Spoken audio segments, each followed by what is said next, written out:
Assalamualaikum warahmatullahi wabarakatuh. Waalaikumsalam warahmatullahi wabarakatuh. Alhamdulillah, alhamdulillahilladzi anzala as-sakinata fi qulubil mu'minin yazdadu imanan ma'a imanihim. Asyhadu an la ilaha illallah wahdahu la syarika lah wa asyhadu anna Muhammadan abduhu wa rasuluhu la nabiyya ba'dah. Ma'asyiral muslimin, jamaah Isya dilanjutkan dengan qiyam Ramadan Musalla Al-Bayan yang dirahmati Allah Subhanahu wa taala. Amin. Pertama-tama marilah kita panjatkan rasa dan puja dan syukur kita kepada Allah Subhanahu wa taala yang senantiasa memberikan rahmat dan karunia kepada kita semua, diberikannya kita kesehatan, kesempatan, umur panjang, lebih-lebih nikmat yang tidak diberikan kepada manusia yang lainnya, yang berupa nikmatul Islam wa nikmatul iman. Sehingga dengan mudahnya kita dapat melangkahkan kaki kita menuju rumah Allah guna menjalankan salah satu kewajiban sebagai seorang hamba, yaitu sholat isya berjamaah, dilanjutkan dengan sunnahnya, yaitu sholat tarawih. Kedua kalinya salawat serta salam semoga tetap tercurah kepada junjungan kita Nabi Muhammad sallallahu alaihi wasallam sebagai suri tauladan kita yang telah menunjukkan kita minal dhulumati ilan nur, minal dhalala ilal huda, minal jahiliyah ilal Islam. Berkat perjuangan beliau, dibantu keluarga beserta para sahabatnya, sampai hari ini kita masih dapat memeluk dinul Islam. Ma'asyiral muslimin rahimakumullah. Pada kesempatan yang berbahagia ini saya ingin menyampaikan sebuah tema, yaitu kenikmatan bagi orang yang beriman, sesuai tema yang diinginkan oleh takmir Musalla Al-Bayan. Ma'asyiral muslimin rahimakumullah. Kita yang sudah berapa hari Bapak Ibu kita berpuasa? Alhamdulillah kita sudah melaksanakan 3 hari. Berarti kurang 27 hari.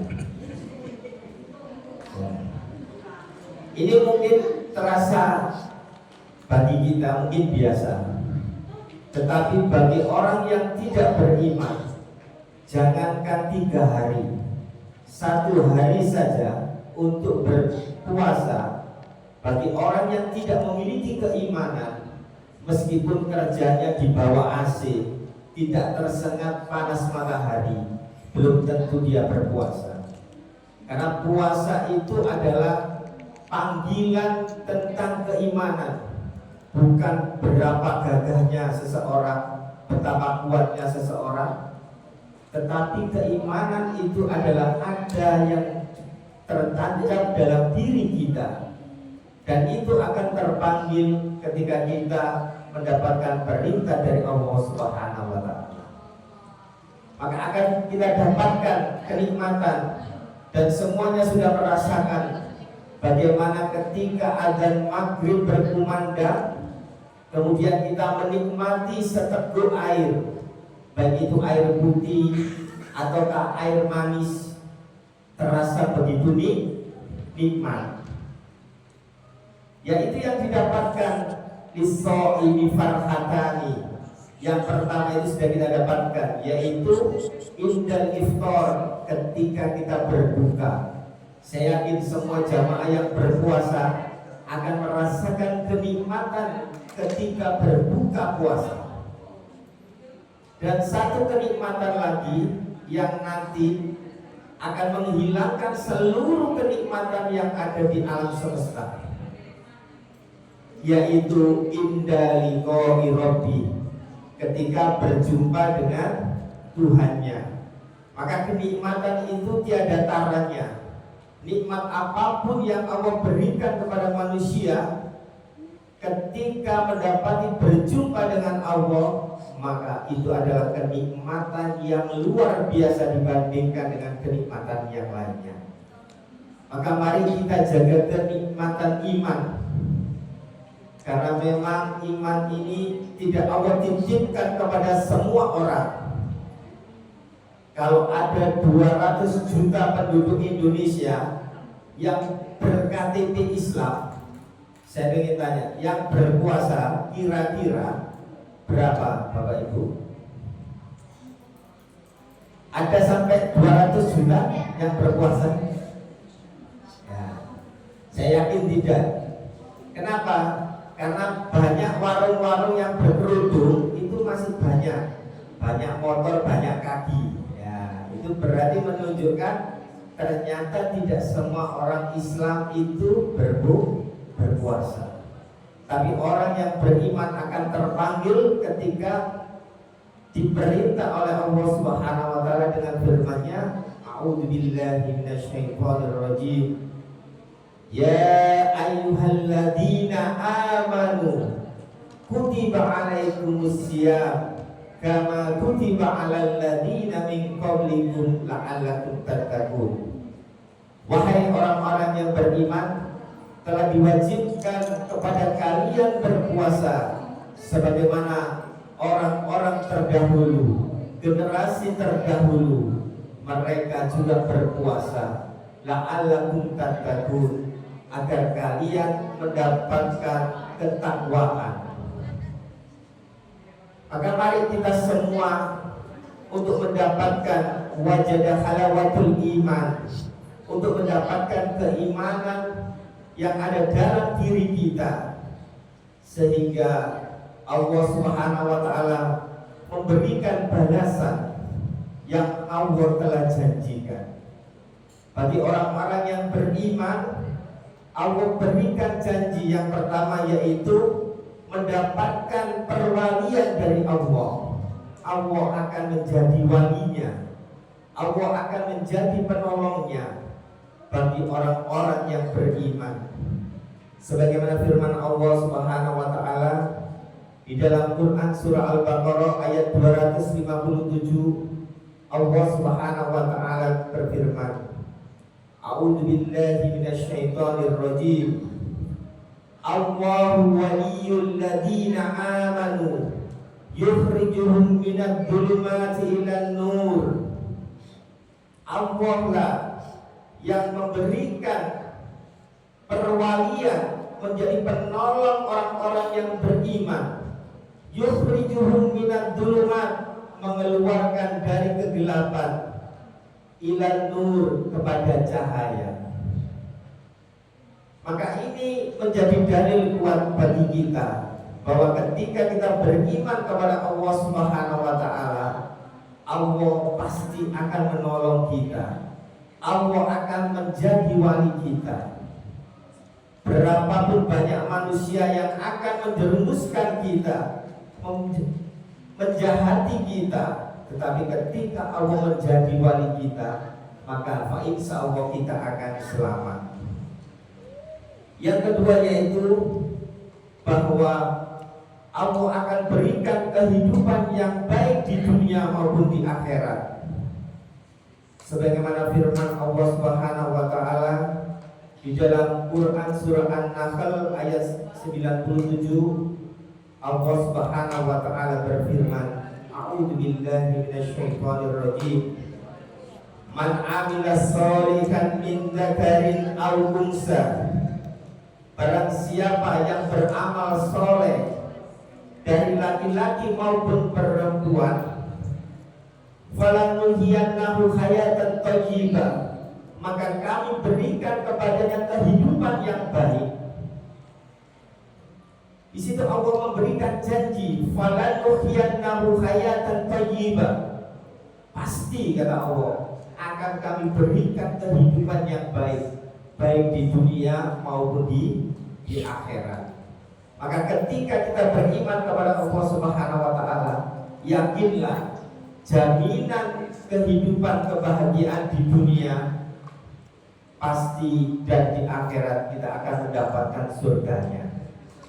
Mungkin kita selama ini sedikit tersiksa ya, khususnya warga Indonesia. Bagaimana negeri yang kaya raya, tetapi rakyatnya di bawah garis kemiskinan. Tapi kita jangan kecil hati bahwa memang Allah memberikan ujian itu kadang berdasarkan kualitas keimanan. Tetapi Nabi SAW memberikan sebuah penegasan, ad-dunya sijnul mu'min wa jannatul kafir. Ad-dunya sijnul mu'min, bahwa dunia itu penjaranya orang beriman. Makanya orang beriman itu kadang itu kenikmatannya memang terbatas di dunia. Tetapi yakinlah bahwa nanti di akhirat kita boleh segala macam, ya. Jadi kalau orang kafir itu boleh, babi boleh, minum-minuman keras boleh, ya kan? Hal-hal yang dilarang mereka boleh di dunia. Tetapi bagi kita ada larangan-larangan. Makanya orang beriman itu dibatasi, menjadi penjara dunia ini. Karena ketika kita menggunakan aturan Allah, maka ada larangan yang harus kita hindari. Kita tidak boleh memakan harta yang bukan hak kita. Bagaimana kekayaan alam dikorupsi 193 triliun. Bayangkan. Itu belum selesai. Sekarang ditambah lagi 300 triliun. Jadi itu semua kenapa? Ya karena mereka menghalalkan semua yang ada di dunia. Nah, bagi orang-orang beriman, mereka tidak demikian. Dalam kehidupan mereka tidak serakah. Mereka tahu hak dan yang batil, mana yang halal, mana yang haram. Maka mereka tidak mengambil yang bukan haknya. Yang ketiga yaitu mendapatkan rizki. Allah Subhanahu wa taala berfirman dalam Quran surah Al-A'raf ayat 96 dengan firman-Nya, walau anna ahlal qura amanu wattaqau la fatahna 'alaihim barakatim minas sama'i wal ard. Jikalau penduduk bumi ini beriman dan bertakwa, la fatahna, pasti kata Allah, kami bukakan pintu-pintu rezeki minas sama'i wal ard, dari langit maupun dari bumi. Walakin kadzabu fa'aqadnahum bima kanu yaksibun. Akan tetapi kebanyakan dari manusia itu mendustakan. Fa'aqadnahum bima kanu yaksibun, maka mereka mendapatkan balasan dari apa yang telah mereka kerjakan. Makanya Indonesia ini meskipun kaya raya, tetapi karena mungkin imannya bangsa Indonesia ini tidak sempurna, tidak 100%, ya. Masih ada golongan yang kemudian yang ber-KTP Islam tapi tidak menjalankan syariat Islam, ber-KTP Islam tapi bergaulnya dengan orang-orang kafir, mendukung orang-orang kafir. Maka sehingga keberkahan itu tidak muncul di negeri kita. Tetapi ketika kita beriman seluruhnya, yakinlah bahwa berkah Allah itu akan muncul. Dan kita dapati, kalau mungkin yang sudah pernah yang menyaksikan betul ya, bagaimana kota Mekah dan Madinah, kota yang hanya berbatuan, yang kalau kita tamasya ke sana nggak akan kembali lagi. Karena apa? Karena nggak menarik. Mekah dan Madinah itu nggak ada yang menarik. Kenapa? Gunungnya gunung batu, jalanannya kering kerontang, tidak ada tanam-tanaman. Tapi kenapa keberkahan itu muncul di mereka? Mekah dan Madinah, segala macam buah-buahan yang tidak tumbuh di sana, tapi ada buahnya. Kalau di Indonesia karena memang tanahnya subur, buah-buahan ada, tapi tidak semuanya. Tapi di Mekah dan Madinah, buah yang tidak ada di Indonesia, di sana ada. Padahal negerinya tandus, kering. Kenapa? Karena mereka beriman kepada Allah Subhanahu wa Ta'ala. Pak Insya Allah, kalau penduduk Indonesia ini seluruhnya beriman dan bertakwa, dengan mudahnya Allah memberikan berkat dari langit dan bumi. Karena Indonesia ini sebetulnya surganya dunia. Apa yang tidak ada di Indonesia? Mulai dari hutan, tambang, emas, minyak, semuanya ada di sini. Kalau di Arab itu hanya ada emas dan minyak, lainnya tidak ada. Nikel, bauksit, semuanya ada di Indonesia ini. Nah, tinggal bagaimana keimanan dan ketakwaan kita sehingga Allah memberikan keberkahan di muka bumi.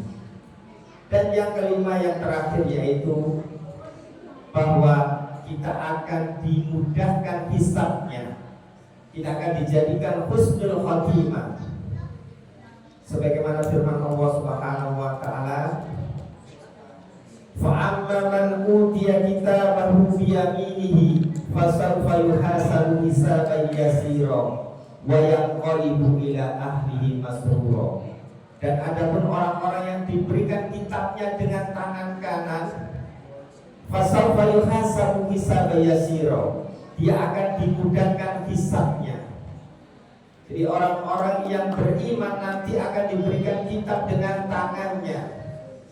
Wa yanqalibu ila ahli masrura, dan dia akan kembali ke keluarganya, ke kelompoknya, ke jamaahnya dengan wajah yang gembira.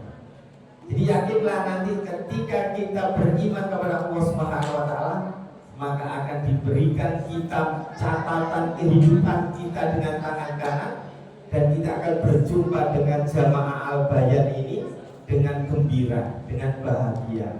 Semoga kita semuanya nanti dipertemukan bukan hanya di dunia, tetapi di akhirat kelak kita juga bersama-sama.